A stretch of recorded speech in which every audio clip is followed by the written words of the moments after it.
Est-ce que tu savais qu'il existe une diète hyper simple à mettre en place qui pouvait réduire radicalement ta graisse viscérale? Cette graisse qui peut t'empêcher d'avoir un ventre plat, que tu sois sec ou non. Et non, ce n'est pas une diète cétogène, ni une diète hyper protéinée, ni une diète où tu dois compter tes calories. C'est une approche validée scientifiquement et c'est exactement ce protocole qui dure 90 jours que je vais te présenter aujourd'hui. Déjà, pour commencer, on va voir qu'est-ce que c'est concrètement la graisse viscérale? La graisse viscérale, il faut bien comprendre que ce n'est pas la même chose que la graisse sous-cutanée que tu peux voir et qu'on voit la plupart du temps. C'est totalement autre chose. La graisse viscérale, c'est une graisse interne qui va être autour de tes organes, de tes viscères, donc de ton foie, de ton cœur, de ton intestin, de ton estomac, etc. Ça va être autour de tes organes. Donc, elle n'est pas visible directement sous ta peau, mais par contre, tu vas voir qu'elle va avoir beaucoup d'impact. Déjà, c'est une graisse qui est métaboliquement active, c'est-à-dire qu'elle va sécréter une petite protéine qui va être pro-inflammatoire. Cette protéine pro-inflammatoire, c'est de la cytokine, donc une sorte de cytokine qui, elle, va être pro-inflammatoire. Il y a d'autres sortes qui ne le sont pas, mais celle sécrétée par la graisse viscérale va être pro-inflammatoire, ce qui va provoquer des inflammations chroniques et qui va t'amener à des risques de maladies plutôt graves, comme les maladies cardiovasculaires, le diabète, Alzheimer, etc., les cancers, j'en passe.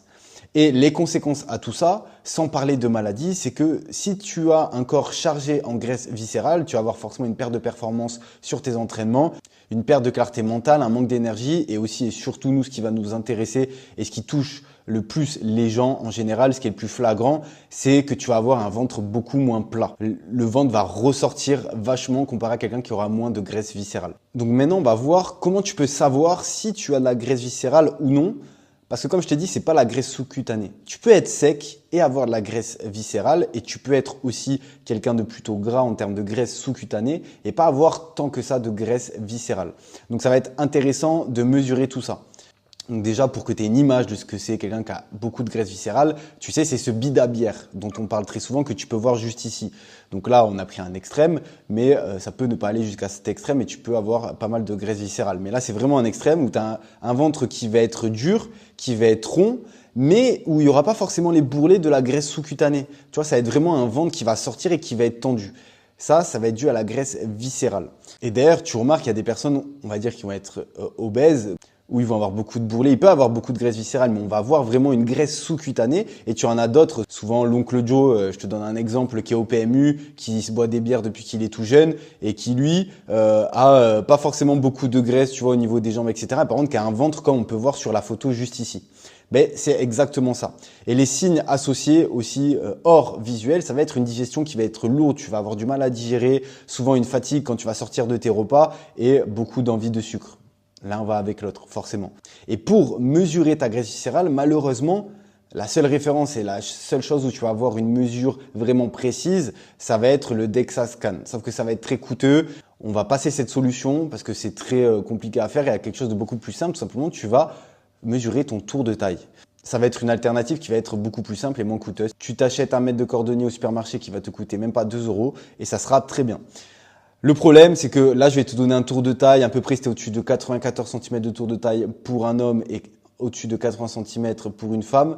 Donc, ça va être le tour de taille. Donc, si tu le prends au niveau du nombril et tu prends le tour de taille, sauf que forcément, ça peut varier parce que d'autres vont avoir plus de graisse, d'autres vont avoir plus de graisse sous-cutanée, vont pas avoir la même taille, etc. Donc là, c'est une mesure à peu près pour te donner des indications.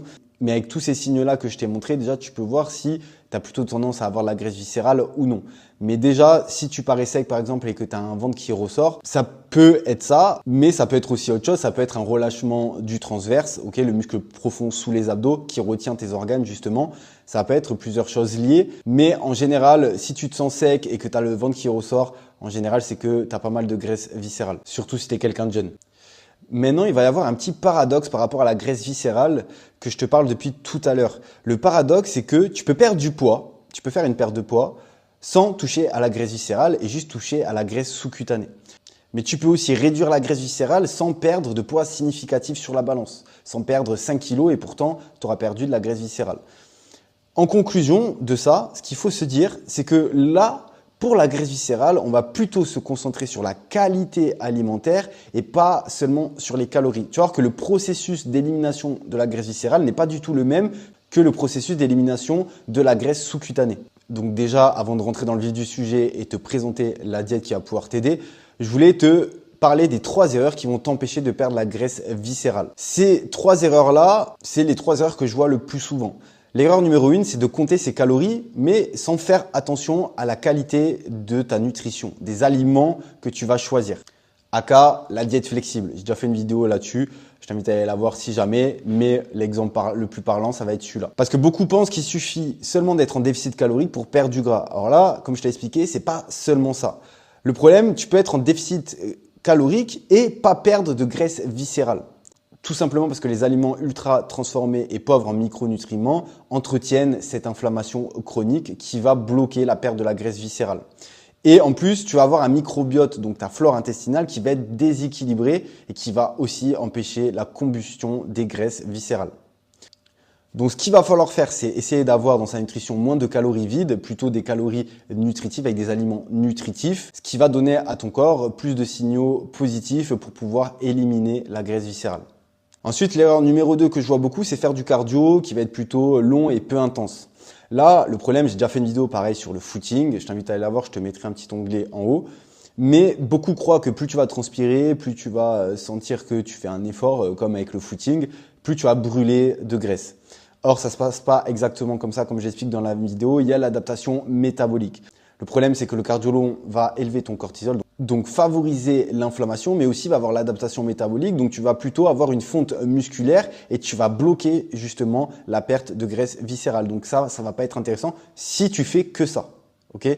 Ton corps, lui, il va du coup se mettre en mode économie et il va s'adapter à ton effort. Et c'est pour ça qu'il va faire une adaptation métabolique qui est notre pire ennemi dans le cas où on veut avoir une bonne composition corporelle. Pour corriger tout ça, tu vas juste changer ton entraînement et tu vas combiner musculation, marche quotidienne et un HIIT dans la semaine, donc du cardio intense. Et tu peux ajouter à ça tout à fait du footing avec un cardio long et peu intense. Mais il faut au moins que tu fasses ces choses-là, la musculation, marche quotidienne et un HIIT dans la semaine, cardio intense.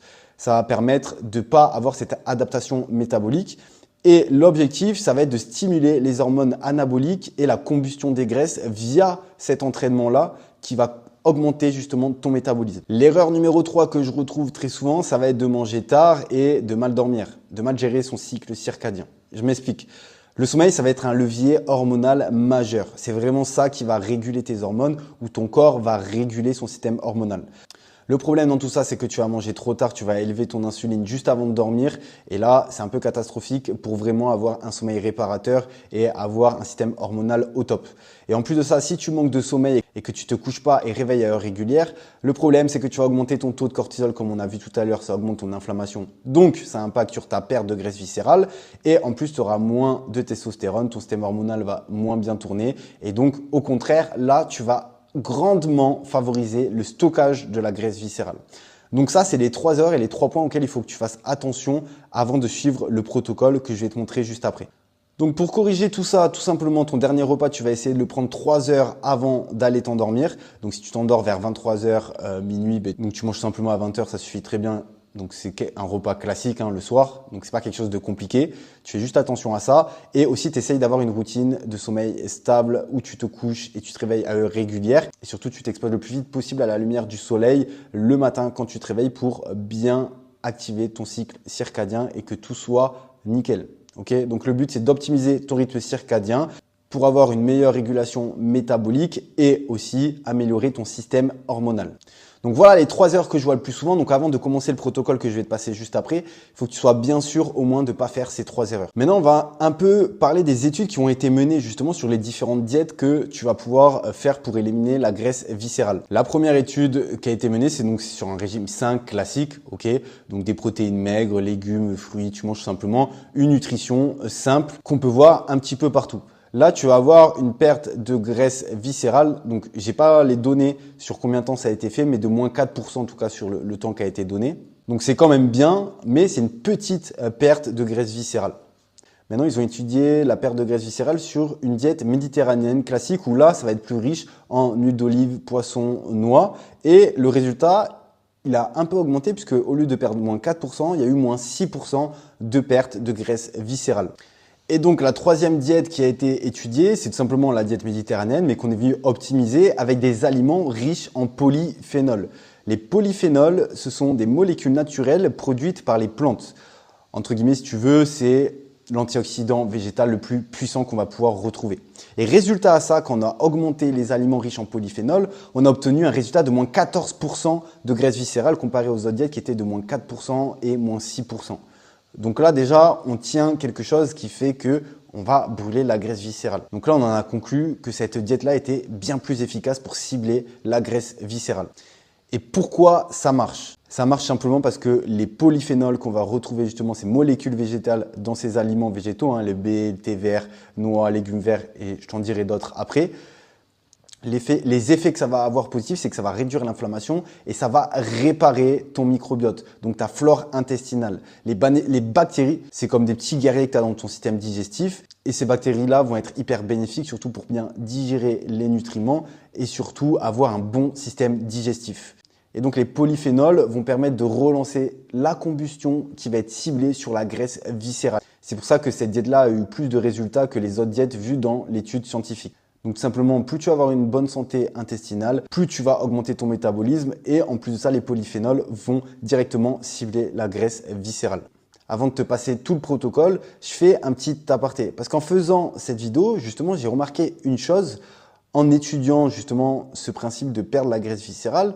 Justement, tu as pu voir tout à l'heure qu'on a parlé du thé vert qui est riche en polyphénol. Et tu sais, le thé vert, on nous le vend très souvent comme un brûle-graisse naturel, que c'est magique, etc.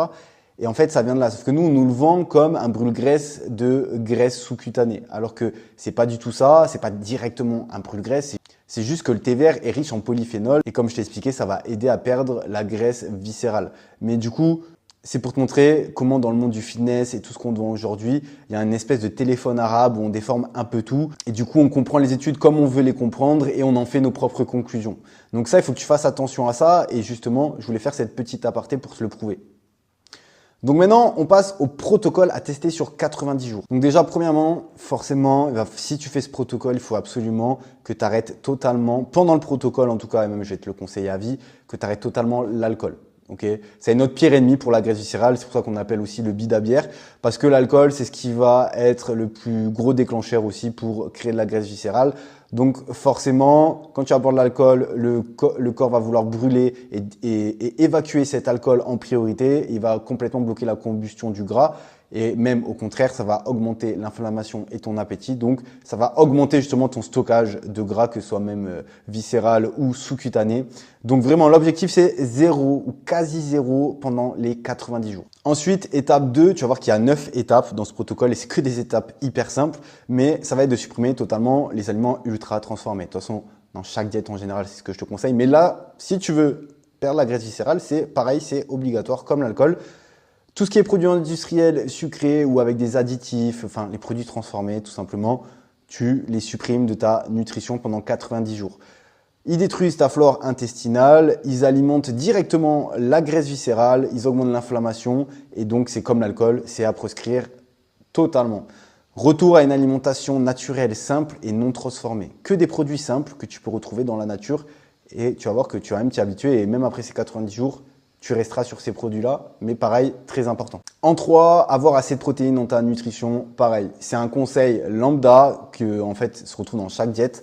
Si tu veux avoir une bonne composition corporelle, mais il va falloir que tu aies un apport de 2 grammes par kilo de poids de corps de protéines par jour. Ok, donc les sources que tu vas pouvoir avoir, c'est les poissons. Je te conseille les petits poissons, macros, etc. Parce que plus ils sont petits, plus ils sont bas dans l'échelle alimentaire, moins ils sont riches en métaux lourds. Donc ça va être plus intéressant. Sinon, œufs, dinde, poulet, steak 5%, même les protéines végétales, ça va très bien. Et l'objectif, ça va être, grâce à ces protéines, de préserver ta masse musculaire et d'activer aussi ton métabolisme, d'augmenter ton métabolisme pour pouvoir perdre encore plus de graisse viscérale. En 4, 2 tasses de baies foncées. Donc, je dis bien de baies foncées par jour. Donc, dans les baies foncées, on va retrouver les myrtilles, les framboises, les mûres. Ça, pareil, c'est des aliments ultra riches en polyphénol. Ça va aussi calmer tes fringales quand tu les prends en dessert ou en collation. Ça va permettre de combler ton petit creux. Et comme je te dis, ça à consommer en collation ou en dessert, mais 2 tasses de baies foncées par jour. Tu prends pas la tête à peser, juste tu prends 2 tasses, tu prends une tasse. Hop, tu te la prends en petit déj, tu prends une autre tasse, tu la prends à ta collation. Le but, c'est de faire le plus simple possible. En 5, je t'en ai parlé tout à l'heure, au moins un thé vert par jour, ok? Je te conseille justement, si tu bois du café, de prendre ton café le matin. Et si tu en rebois un justement après le repas, de le remplacer par un thé vert. Tu peux boire du café et du thé vert. Mais essaye au moins de boire un thé vert par jour. Comme je t'ai dit, il est riche en polyphénol. Donc, il va être très intéressant pour ce que nous, on recherche. Je te mettrai tout à la fin en grand sur l'écran en entier. J'ai essayé en tout cas si ça rentre pour que tu puisses screen si tu veux juste prendre le protocole et te mettre ces petites règles en place sur les 90 prochains jours. En 6, 20 à 30 grammes par jour de noix de pécan. C'est les noix qui vont être le plus riches en polyphénol. Il y a 1800 mg pour 100 g de noix de pécan, je crois. 1800 mg de polyphénol. C'est une bombe à polyphénol. Nous, c'est tout à fait ce qu'on recherche. Donc 20 à 30 grammes, c'est très bien par jour. Tu prends à ta collation pareil ou en dessert avec ton thé vert quand tu veux. 20 à 30 grammes, c'est simple, tu te les mets. Et là, tu es au top. Ensuite, dans tes portions de légumes que tu vas mettre le midi ou le soir, il faut qu'au moins sur un des 2 repas, tu aies une portion de légumes verts. Donc dans les légumes verts, il va y avoir salade, haricots verts, épinards. Le cal, c'est un légume asiatique qui est très très bon d'ailleurs. Et même pour la santé, il a plein de bienfaits. Mais ça va être des légumes qui vont être très riches en polyphénol aussi. Donc on va chercher toutes les sources de polyphénol possibles, comme je t'ai expliqué tout à l'heure.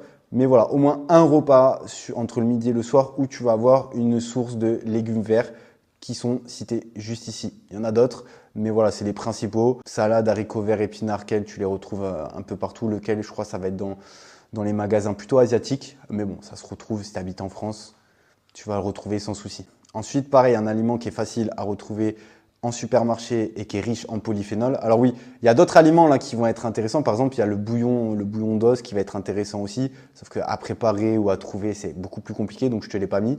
Mais là, tu as le cacao pur. Donc le cacao 100%, le cacao Van-Houten, qui va être très riche en polyphénol, que tu vas pouvoir mettre dans tes desserts. Par exemple, tu te fais un fromage blanc, tu mets un peu de cacao 100% et tu vas te rajouter une source de polyphénol. Donc ça, pareil, à mettre dans ta diète. Et le dernier, c'est l'huile d'olive, pareil, qui est riche en polyphénol. Donc l'huile d'olive extra vierge, pressée à froid, si tu peux, pour assaisonner tes plats, que ce soit tes pâtes, ton riz, tes salades, n'importe. Tu utilises l'huile d'olive ou même tu peux intégrer dans ta diète aussi des olives qui sont pareilles, olives entières, qui sont riches en polyphénol aussi. Donc prends des olives vertes parce que les noires souvent, elles sont un petit peu transformées. Des fois, c'est pas des vrais noirs, etc. Au moins, tu prends des olives vertes de qualité, comme ça, tu es très bien. Et tu peux les ajouter dans tes salades ou en entrée avec tes légumes. Et tu auras une autre source encore de polyphénol. Donc voilà, c'était le 9e point et le dernier point de ce protocole. Tu as vu, c'est que des choses très simples à mettre en place. Donc si tu as déjà une nutrition qui est plutôt bien aujourd'hui, tu as juste à ajouter ça sur 90 jours et c'est réglé. Je t'ai donné toutes les règles. Maintenant, je vais te montrer en entier. Je vais essayer de te le zoomer un petit peu pour que tu puisses screen. Voilà, si tu veux screen l'écran, tu screen ces choses-là. Tu screens cette partie-là, tu as tes 9 règles et tu peux suivre le protocole, bien sûr, avant, en étant sûr que tu ne fais pas ces 3 erreurs-là. Mais voilà ce que tu peux faire sur ces 90 prochains jours. En tout cas, j'espère que cette vidéo aura pu t'aider. Si tu souhaites te faire accompagner, te faire aider à avoir toutes les clés en main pour atteindre tes objectifs physiques, n'hésite pas à m'envoyer un message. Je t'y répondrai avec grand plaisir. Ou même si tu as des questions, n'hésite pas sur Instagram à m'envoyer des messages. Je réponds aussi avec plaisir à toutes les questions que je reçois. Ou même tu peux les mettre en commentaire de cette vidéo. Surtout, n'hésite pas à t'abonner pour ne pas louper les prochaines vidéos. Et moi, je te dis à très vite. Ciao.